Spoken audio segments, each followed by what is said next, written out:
Hi friends, എൻ്റെ പുതിയ വീഡിയോയിലേക്ക് എല്ലാവർക്കും സ്വാഗതം. അപ്പോൾ നമ്മുടെ ഇന്നത്തെ റെസിപ്പി വാഴയിൽ പൊള്ളിച്ച പിലോപ്പിയാണ്.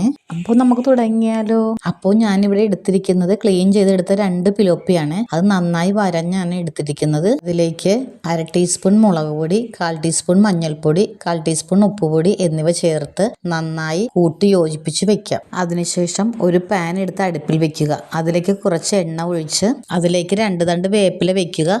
അതിന് പുറമെ മീൻ വെക്കുക. മീൻ തിരിച്ചും മറിച്ചും ഇട്ട് നന്നായി ഫ്രൈ ചെയ്തെടുക്കുക. അതിനുശേഷം പച്ചമുളക്, ചെറിയ ഉള്ളി, സവാള, തക്കാളി എന്നിവ ചെറിയ കഷ്ണങ്ങളായി അരിഞ്ഞു വെക്കുക.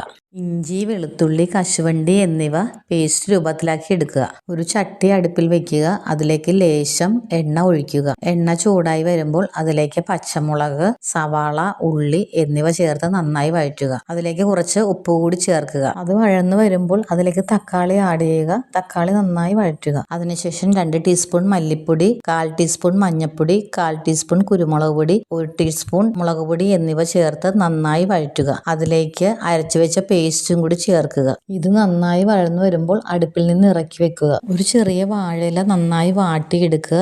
അതിലേക്ക് കുറച്ച് മസാലക്കൂട്ട് ഇടുക. അതിന് പുറമെ മീൻ എടുത്ത് വെക്കുക. മീനിന് പുറമെ കുറച്ചുകൂടി മസാലക്കൂട്ട് ഇട്ട് നന്നായി ഇല മടക്കി പൊതിഞ്ഞ് വാഴനാര് കൊണ്ട് കെട്ടിവെക്കുക. ഒരു ചട്ടി എടുത്ത് അടുപ്പിൽ വെക്കുക. അതിലേക്ക് ലേശം എണ്ണ ഒഴിക്കുക.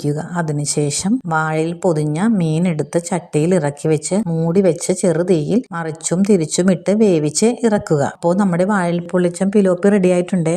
എൻ്റെ വീഡിയോ ഇഷ്ടമായാൽ ലൈക്കും സബ്സ്ക്രൈബും ചെയ്യാൻ മറക്കരുതേ.